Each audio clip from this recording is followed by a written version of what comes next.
Hello and welcome to Bahrain Now, where we shed light on latest national events, talents, and trends. We have a lot lined up today, so stay tuned for more coming up on Bahrain Now.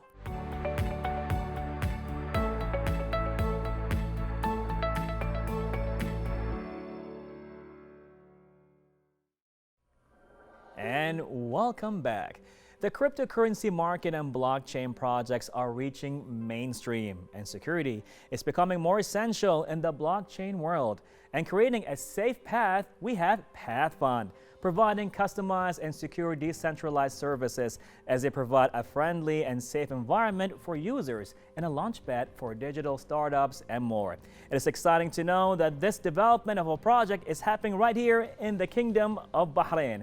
And tell us more about it, we are here joined all the way from Romania, the CEO and CTO of PathFund, Alexandru. Well, good evening, how are you? Good evening. Pretty well. It's been a lovely time so far in Bahrain. Nice to meet you. Oh, likewise, definitely. It is great to see you right here in the flesh in our kingdom. So, a little starter, what is PathFund? PathFund is a cryptocurrency project which which targets both investors and startups alike. Like if you want to invest today into cryptocurrency projects, especially into new tokens, you would have a variety of launchpads, but none of them offer the services of actually making sure that whatever they are launching is actually secured for the investors. Right. But then you also have the big market of startups, right, which don't know what road to take to launch their project successfully and to reach their target audience. So that's when PathFund comes into play. PathFund serves as a cryptocurrency launchpad that pre-audits every project that is launched on our platform to ensure the safety of everybody's funds. That's very interesting. I mean, the thing is, as a lot of people right now have different networks to choose from, where there's Binance, Ethereum, the Bitcoin, all that kind of networks on the blockchain and the cryptocurrencies. So right now, when PathFund comes in, it serves as a launchpad, pretty much, as in, I would say, an online incubator. Yeah, it's an all-in-one incubator because besides the pre-auditing services, PathFund acts indeed as an incubator and will also monitor and sponsor the projects that get launched here. So every startup applying to be incubated with PathFund will receive all the services that they need in order to be successful, whether it is connections with development companies, advertisers, medias, and whatnot. That's very interesting. And not only that, it seems like from what I've been reading is that you pre-audit all these projects thoroughly to make sure that everything that goes on the platform is protected, is secure for the users, for the investors, even for the developers. Tell us more about that. We have a very unique approach when it comes to pre-auditing and auditing projects. We do one part of the audit is done by our partners. We have several partners so far that help us in this mission. Right. They are mostly focused on auditing the projects and the products that they are launching from a development perspective. But then PathFund does another trick to it and verifies the teams behind these projects and evaluates the projects from a business perspective. Like, why do you want your project to be launched on blockchain? Is it actually needed to be launched on blockchain or not? What purpose does it serve, and is it feasible to run for a longer time? Because if you bring a project that can be applied to blockchain but will not have a long period of sustainability, for example, in the business economics, then it will fail in 2 years and everybody loses money. So that's where PathFund comes into play. Now, the thing is, the idea is beautiful. And it's just really out there to see what's going on right now. And it is such a fast world. It's going in such a speed and pace, and it's so radical for a lot of countries right now, pretty much to understand what's going on. And seeing something like PathFund right now, pretty much like, I would say, facilitates the whole view of blockchain projects altogether. Yeah, you could see blockchain as a business accelerator, and that's one of the terms I personally use for it, because in the end, that's what it is. It allows startups to reach a large variety of investors from different parts of the globe, and your project can be successful in no time. Amazing. If it's done right, of course. Amazing. Now, the exciting part right here as well is that it's being developed right here in Bahrain. Taking place right here in our beloved country. So what made you choose this place over here? Well, we do see nowadays a lot of movement going towards the Middle East region in terms of blockchain and cryptocurrency and the adoption of it. And we did do our best to find a place that kind of is on the same level with our business core values. Right. And that's what we found in Bahrain. We found that the companies here are very interested into adoption of blockchain and cryptocurrency, and also that they have the same core values as us.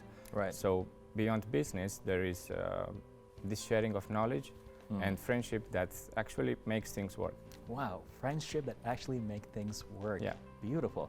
I mean, what's even interesting right now is Bahrain right now with the EDB, the FinTech Bahrain, Liwan, and a lot of places are so focused on startups. Pretty much, I think it's aligned to the core value of PathFund, right? With startups. Yeah, because in the end, we are a startup that applies to startups.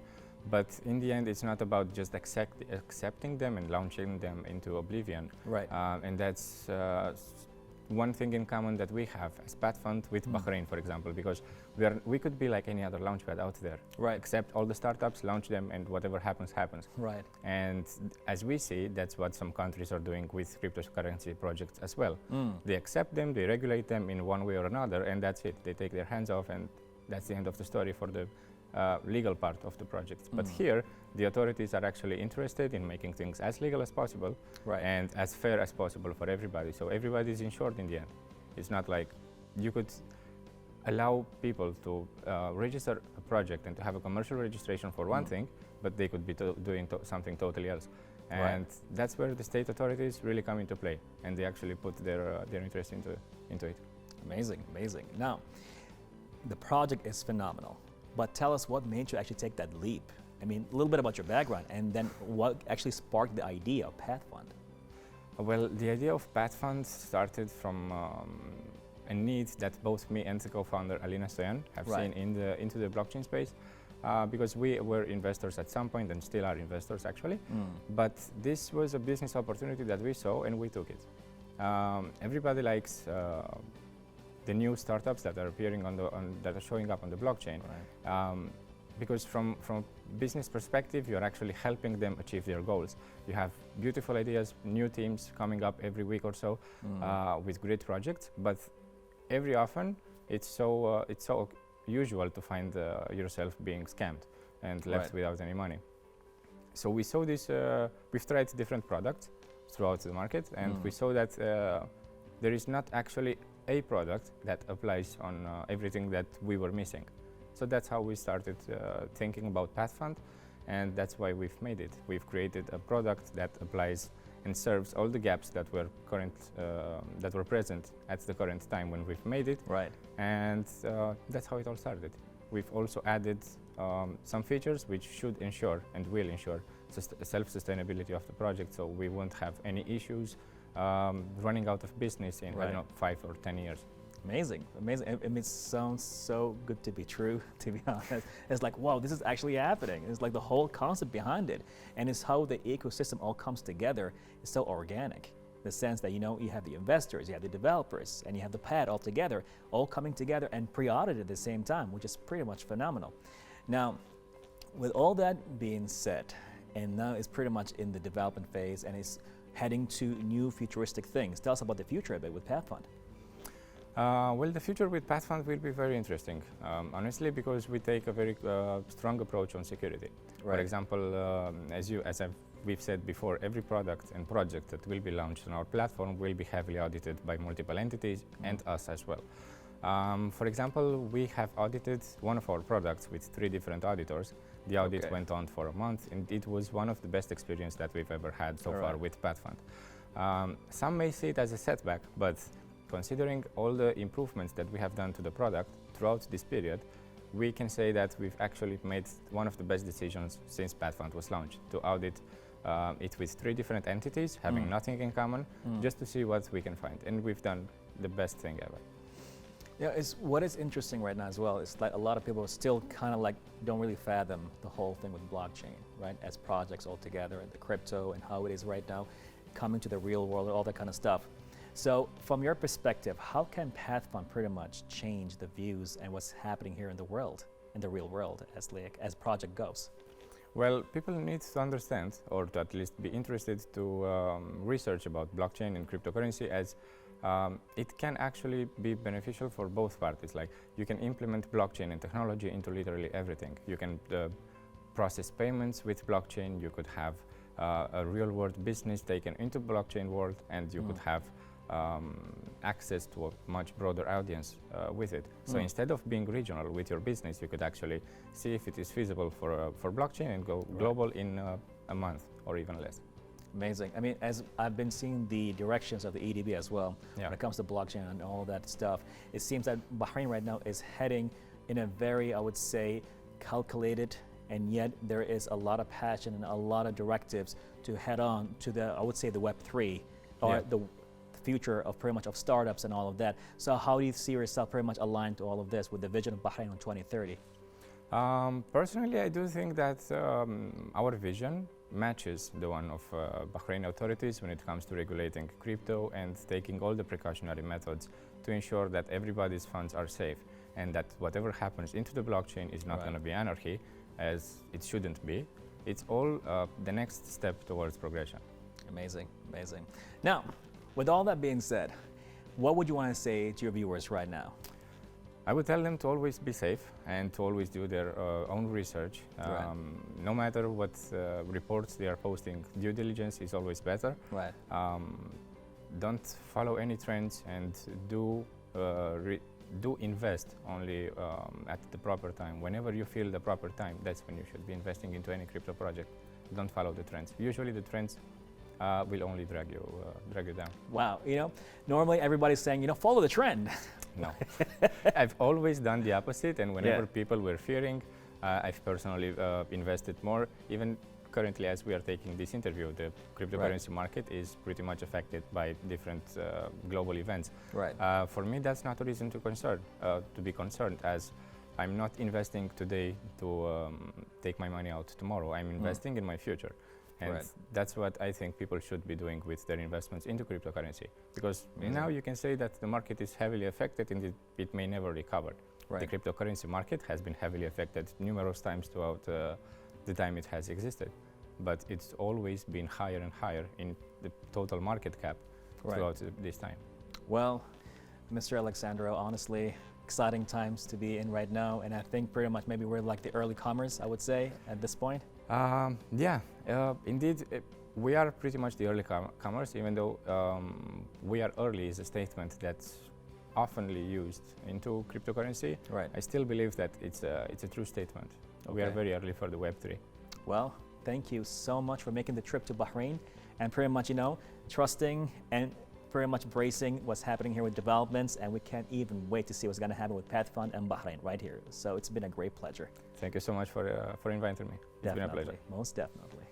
Well, ladies and gentlemen, exciting times as Bahrain is embracing a lot of technology and a lot of things, all heading to a brighter future with Bahrain. All that took place right here on Bahrain Now with Alexandru from PathFund.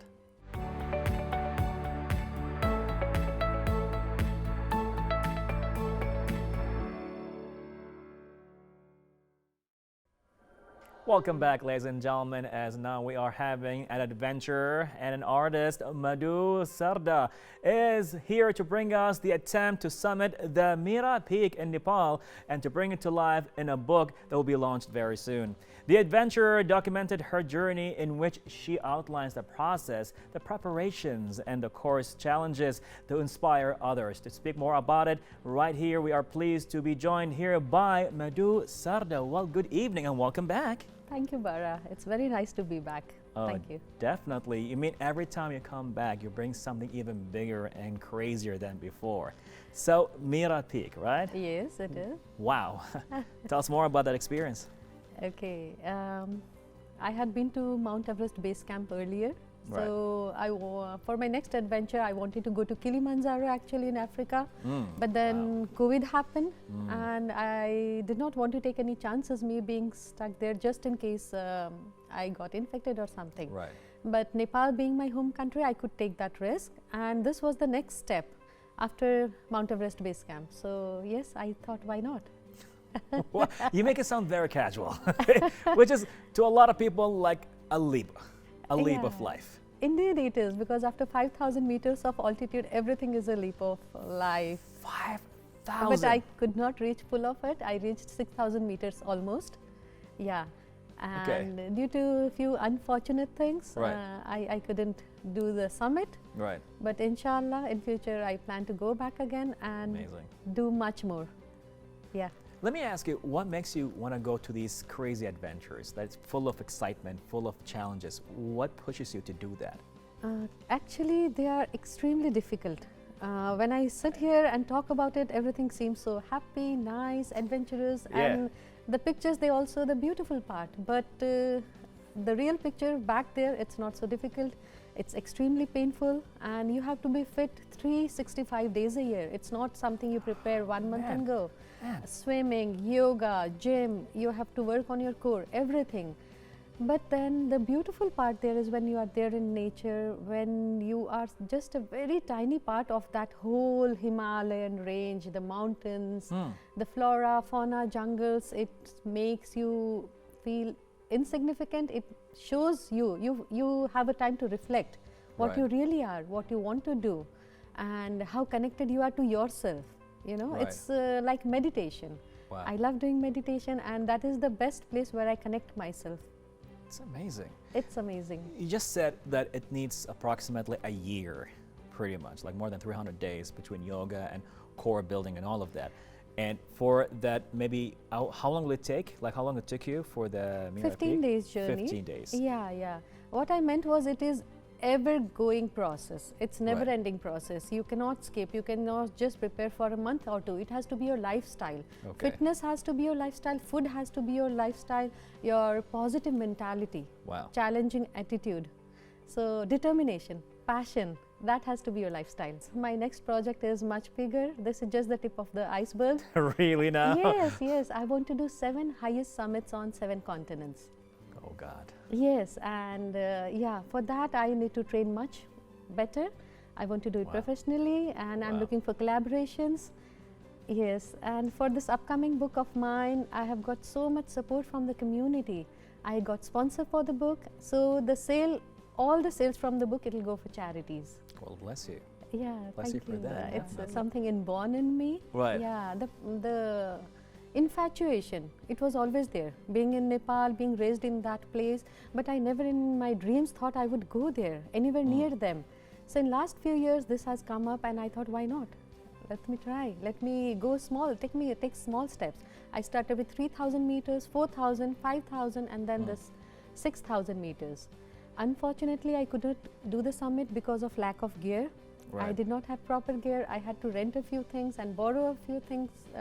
They are pretty expensive. Everything is pretty expensive in the expedition. Right. The gears, the training, everything. So, but there is a lesson.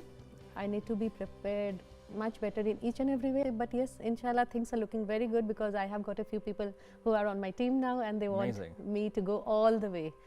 And I have got so much from Bahrain in the terms of my artwork being the exhibitions at Financial Harbour or with Rotary or so many things. I want to give back to the society. I want to raise Bahrain's flag high in all the continents. Wow. Yes, and tell them about the community, the beautiful community that is this. I have not met so humble locals anywhere else. I have traveled to almost 20 countries or more. But the people here, my artist friend or Bahraini friend, they are just amazing. Amazing. They are amazing people out there, and the support is insane, be it for my books, for my artwork, adventure, anything. So yes, I want to take the name places, the name Bahrain for this flag. Yes, that's my dream. Amazing. Now, it always, regarding the reception, it goes without a doubt, you inspire a lot of people. But every time when you go there, I'm sure, like with all the time and writing the book and showcasing the book to everybody and everything, and people start reading it, what kind of reception do people get? What kind of questions do you get? Okay, most of them are so amazing, and that's what keeps me going. When I was on my trek, there was no connectivity for the first 4 days. Then one day I got internet, and the messages were all flooding my social media. You are inspiring. We saw your clip before you left at the Bahrain International Airport, and we are proud of you. You can do this. We look up to you. So that keeps me motivated all the time. Even in my daily life, when I do something, there's so much love coming. There's so much appreciation coming. So It's such amazing. messages, this one Amazing. message, it makes your life so worthwhile. Very inspirational. Yeah, Very thank inspirational. you. But any last words to your viewers? Yes, do what you love, stay true to yourself, and if you're passionate about something, go for it. And yes, live in the moment. There are so many things we want to do and so many things we are scared of, but just one day at a time. Like when we are on the mountains, after a certain height, when there is very, very less oxygen, even when you are taking 10 steps, that's a lot. You have to stop, you have to breathe, you have to fill your lungs again because you get all huffed and puffed. So, but then we don't think how we are going to finish that summit. We just think that how am I going to finish that bend? Just the next bend, the next hill, the next road. Okay. So stay there, take a deep breath, and step by step, just do what you love, and that's it. Yeah. I cannot wait to read your book Thank you so and much. just live that journey you had. Well, Madhu, I'm sure it's gonna be the last time. Definitely not. We're gonna hear more adventures coming from you to us right here on Bahrain Now. So thank you so much for being with us right here on Bahrain Now. It's been a great pleasure. Thank you so much. Dream big and be happy. Dream big and be happy. Namaste. Well, ladies and gentlemen, you heard it. Dream big and be happy. All that with Madhu and her great adventures that took place right here with an interview on Bahrain Now.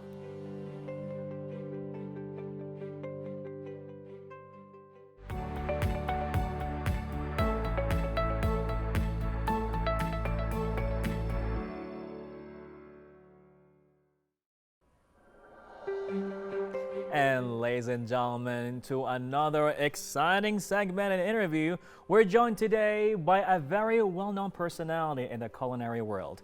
He's an entrepreneur, a businessman, a mentor, a very well-known, fun, positive, creative, and innovative chef. He can build you a food truck and serve you at one as well, like for example, the Say Cheese food truck.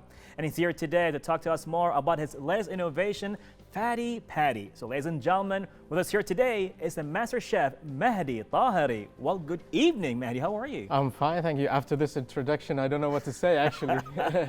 But it's a pleasure to be here. It's a pleasure to sit with you and have this talk, basically. Definitely, man. Definitely. It's been a long one coming, actually, Oh, all yeah, of yeah, this. yeah, yeah. So you've been pretty much all over the place. It's been fun, I would say. It's been fun.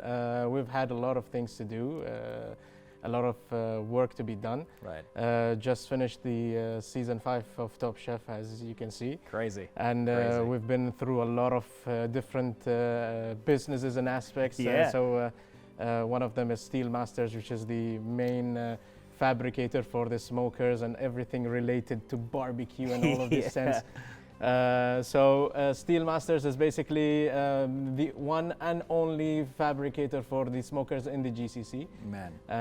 We've been blessed. You know, Man. fun fact: we had a client from Sri Lanka. I Sri don't know how he Lanka. heard about us. Wow. How did that even happen? I have no idea. Apparently, maybe he has a relative which is a follower of ours in Okay. Steel Masters, and that's how the communication happened. But yeah, this is what we did. And since you mentioned Fatty Patty and Say Cheese, I have Yes. a surprise for you. You have a surprise. Yes. You got a surprise for me, right? I have here. a surprise for you. What you got? Oh, can I stand up? Can I? You can All stand right. up. Okay, All what's right. your surprise? The surprise. You're gonna like this. I'm sure will. Oh, you're gonna What's love happening this. there? What you doing, man? You're born in the 80s. I'm born in the 80s, Yeah? 83. Okay. I'm that old. What do you think of this? Wait. Oh my God. That's my childhood right there. That's everything I grew up with. Oh, Ninja yes. Turtles, Simpsons, Everything related to the Ghostbusters, 80s. Nintendo. Nintendo. Oh, Back to come the Future. on. Back to the Future. Yeah. Anything related to the 80s. So NBA, all that in one place. all that in one place. Basically, this is the concept behind Fatty Patty and Say Cheese. As you know, Say Cheese is one of the most, we can say, famous names Yeah. in the food truck industry. Right. It started in the beginning as a concept, which we were presenting an actual food truck to a client, and then when they asked us, can you show us an example of the food truck? Right. We built Say Cheese in that sense. Say Cheese, man. And when we took it to the food festival, we became the second most famous brand there. You were everywhere, literally. You know, the best thing about all of this is that for almost 3 years, everyone was harassing me. It's like, when are you going to do the burger? We saw your YouTube channel and we saw you having burgers and everything. Right. So Say Cheese is still young. I needed to mature a little bit. And then once the time is right, I'm going to reveal the burger and everything related to these kind of sandwiches. Exciting. So 2.5 years later, a lot of people were pushing me. It's like, when is the burgers coming? When is the burgers coming? So Fatty Patty got basically created, and we tried to give everybody the sense of the 80s and how enjoyable our generation was. Yeah. So we did an American-themed diner called Fatty Patty Sandwiches by, or actually Chef Taheri's Fatty Patty Sandwiches. Awesome. You know, awesome. with all these kind of neonish 80s color theme. Yeah. And we have created a menu that is basically, you know, you can do whatever you like in the sense.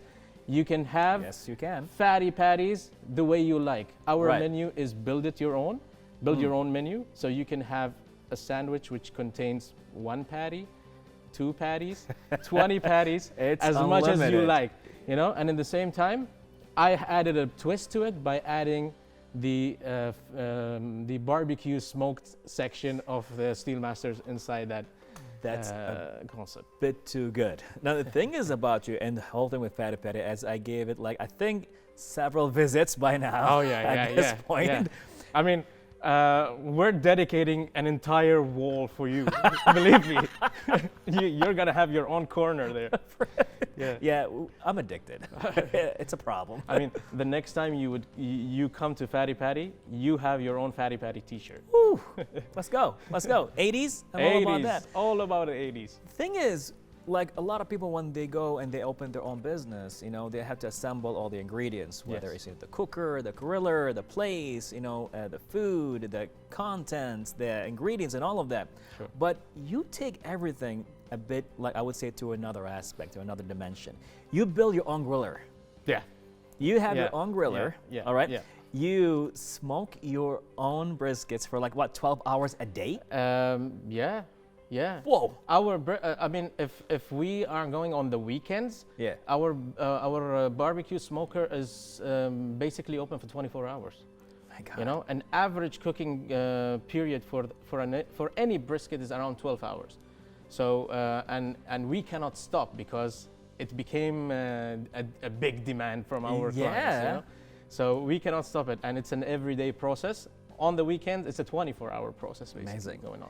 So what made you go into the depth of the whole thing with the culinary world, especially when it comes to grills and, you know, poultry and even building your own griller? I mean, again, people pretty much will buy ready-made equipment and they'll start a restaurant or will start their own grilling, but you build your own griller, you would smoke your own brisket. So you took the extra mile with all of that. So was it a passion, a spark? What is it? Well, everything has to start with a passion. Okay. You know, everything has to start with a passion. And with a simple knowledge of how things go, for example, when it comes to doing the barbecue and all of this, it's difficult to find exactly what you need unless you build what you need. Right. You know? So this is where it happened. I started my culinary background in the house, learning from my mom how to cook food. And from there, went to Scotland and learned all the basics and all of this. And I came back, and you know, this is where the Chef Taheri became known and all of this. So it started. My smoker business started when I wanted to do smoked brisket, and I didn't have a smoker. Okay. And I used the local one, which is they're being sold in retails, and the material is too thin. The temperature goes way down if it's cold, and it goes way up if you put more wood in it. Right. So you can never control the temperature. So this is where the first I would call it the big fat belly smoker was created. You know, yeah. I'm sure you've seen the double barrel smoker that I had. It was big. Yeah, that's why we call it the big fat belly. You know, so this is where it was created. It's a 500-gallon gas tank, which we converted into a smoker, and they are double. So they are 1,000-gallon tank, which can take approximately around 36 briskets at one go. Damn, man, that's a lot. So this is where everything went crazy. People saw this and it's like, are you building a bomb? This was the first impression I had. You know, are you building a bomb? I said, no, this is a smoker, just chill. It's my own science experiment. Let me be. You know, and then I had a lot of barbecue fanatics coming to me. It's like, we want the same thing that you're doing. So some of them went to the same scale, some of them went to a smaller scale, and then this is where I felt like this is a good business to go in, you know? Since I have my engineering background, my culinary background, my designing background. Oh, you're a designer too. You know, you can put me in a kitchen, I can fix the plumbing as well. I should have added that to the intro. You know? So all of this built up into creating Steel Masters. Okay. You know, and from there we saw people coming to us with new ideas. We have created Santa Maria grill, which is a grill which you can levitate. Santa Maria. Yeah. Love the name. You know, it's basically an Argentinian style grill, which you can levitate using a lever. It goes up, down. We upgraded the concept by changing the grills into a flat plate, which you can cook burgers on it. We've changed it into multiple things that you can do with this thing. We created something called the sangak. The sangak is basically, you know, the drums, the oil drums. We've converted this into a barbecue which cooks on stone. Dude, you thought of everything. Oh my, man. If I would say, sky is the limit in this thing, and people are creative. You know, I've seen ideas of how to. People want to do different sort of dishes with different kind of concepts. This is where, you know, my passion keeps on kicking in. It's like, I like what I'm hearing, so let me just do it. I mean, that's what happened. The thing is, what you've done here, it's like you're opening like a sandbox for people, and where they just come to your place. And nothing about your place, you have this amazing positive vibe to it, but at the same time, you have this open kitchen. Yeah. Everybody get to see what's happening behind the scenes. It's like there's no door. It's just right there. We hear the yelling, the screaming. It's like, get it ready and all that kind of stuff. We hear the, you know, the slashing and all of that. We have a section of Hell's Kitchen going on. There is nothing that we can hide, people. No, you know, the good thing is we have a lot of people who like to see their food being made, and majority of the restaurants are hidden. So they had like a barrier between them and the kitchen. So for me, I would serve everybody the way I would like the restaurants to serve me. So I'm a type of person who likes to see how the food is being made. So I can pinpoint, he's doing a mistake in all of this.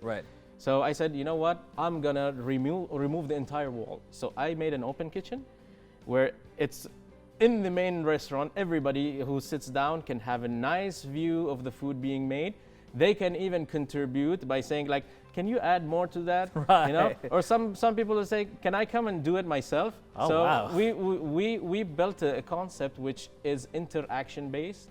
You know, we like to treat our customers and make them have fun, get an experience, and then have the best sandwich in the country, and say thank you very much and goodbye, and have the next person coming in. I can vouch for that, like definitely. I mean, you're a good brisket eater. I'm addicted. It's a problem I vouch for that as well. I'm addicted. That's it. I mean, that's my problem now.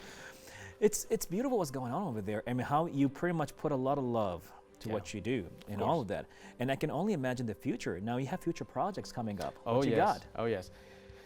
Within the next 6 months, hopefully, we're gonna have a new concept being made on the Bilaj Al Jazair beach, which is called the Bohemian Lounge. Bohemian Lounge. The Bohemian Lounge. We're gonna create a structure basically made from 5 40-foot containers being assembled in a very nice way that creates a very modern beach loungy kind of concept.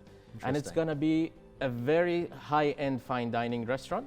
It's gonna have everything that you would expect from a fine dining restaurant on the beach to have. Right. You know, and in the same time, it's gonna be not only just you're gonna enjoy a very nice dish or a meal, you're gonna have a show that goes with the entire shebang. Oh wow! I can't wait for We're gonna that have show. fire shows. We're gonna have jugglers coming in. You know, these kind of things. Yeah, fire blowers and all of this.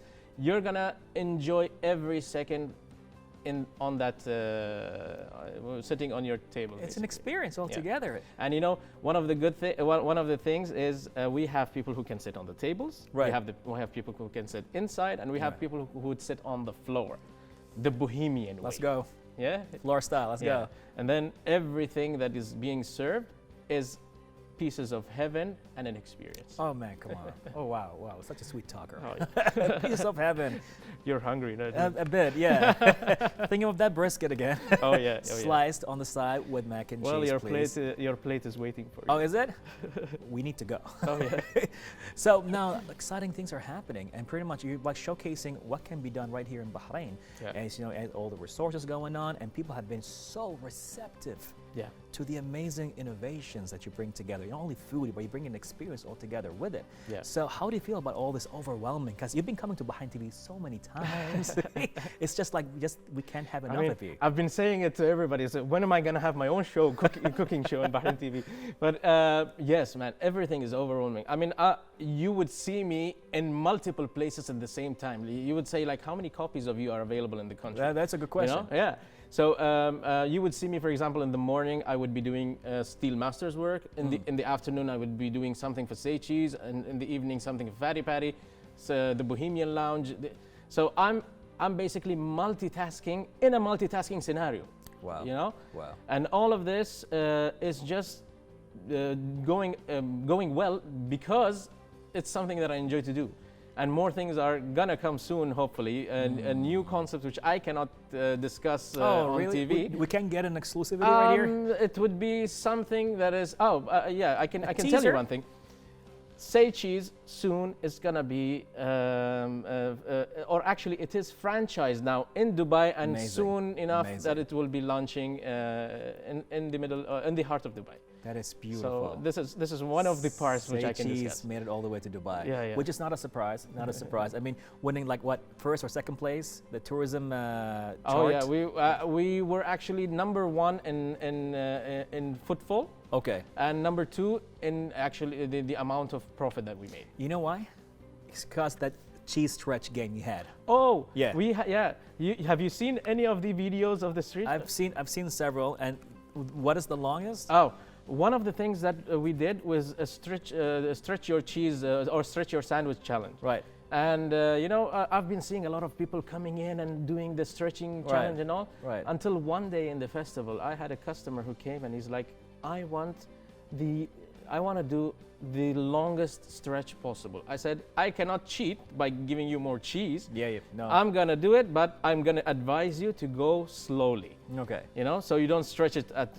Right. This guy took the sandwich and started stretching it to the maximum length possible. Right. And then he couldn't go farther, so he handed the half to his friend, and he pulled the sandwich to an approximate 1.5 meters. 1.5 meters of meters. stretched cheese. Yeah. In our I don't world. know. Yes. That's beyond physics, man. Yeah. Now. Man, this is what created the big buzz in the food festival. You know, we did so good in the food festival. We had a queue. Right. You know, we built the queue actually. Okay. We didn't have it. We just built it, where we had to Wow. serve everybody. And if, for example, you come and you give your order, Right. your order will be ready within an hour and a half. That's how big of That's the how queue packed was. you were. And we were in a corner in the food festival, and then everybody disappeared, and they were like, "Where is everyone going?" It's like, Say "It's- Cheese." It's in back. It's in the back. Say Cheese is doing it. This is amazing. We had a time lapse. You know, it's in our Instagram. All right. You can see the time lapse I of will. how people will go and come ordering from Say I Cheese. love it. I love it. Wow. Wow. With this amazing experience, I can only expect nothing but crazy innovations, Oh, yeah. creative, Yeah. beautiful stuff coming up. And we also launched our Fatty Patty Say Cheese website. Yes. Which a lot of people were telling us we need delivery, and in delivery companies, they only deliver to certain areas. Guys, everybody, Everywhere. order from our website and it goes to the entire Kingdom of Bahrain. Let's go. Let's go. Bahrain gets to have the beautiful taste of fatty patty. Oh, yes. You know, this talk is just getting even better and better, but unfortunately, right now we'll have to ask you, if you're going to leave us with a few words, what are we going to say as last words to your viewers? First, I would say thank you for having me in this show. It's been a you great know, pleasure. I mean, course. I actually love doing things like this. Yeah, it shows. The T-shirt and all that, that stunt. I'm like, mean, hey, yeah, I do look some at that. stunts here and there, but the final words, what I would say is, it's a I mean, it's an experience to go and try something new, Right. and in the same time, it's an enjoyable moment. So come to Fatty Patty and say cheese. Let me give you an experience and let's share it together. You know, let's create a moment where we give a dose of happiness to a dose of experience, where you would go and you're gonna explain it to everybody else, and about how things went and how things is gonna go. Yeah, pretty much enjoy your moments. Yeah, and try to this time stretch the cheese to 2 meters. Oh yeah, that's gonna be a challenge. Well, let's give that a try. I mean, maybe if we add triple the amount of cheese. triple, quadruple at this point. I mean, the challenge is still on. So anybody, we challenge you to do the challenge. All right, tonight, let's go. Well, Mahdi, it's always an honor. It's pleasure. always a lot of fun talking to you. And now we're doing it on TV. So it's been a great pleasure. Thank you so much for joining You us are right here on Bahrain Now. Thank you very much for having me. Well, ladies and gentlemen, a dose of happiness and heaven, all that took place. And you can actually have that at Fatty Patty. That was an interview with Mahdi Taheri right here on Bahrain Now.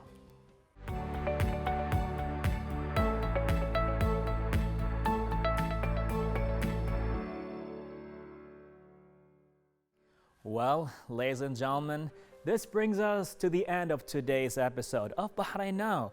Don't forget to follow us on our social media channels and feel free to send us your suggestions and talents via email. Bahrain, this was Bara Abdullah. Till next time, goodbye and God bless.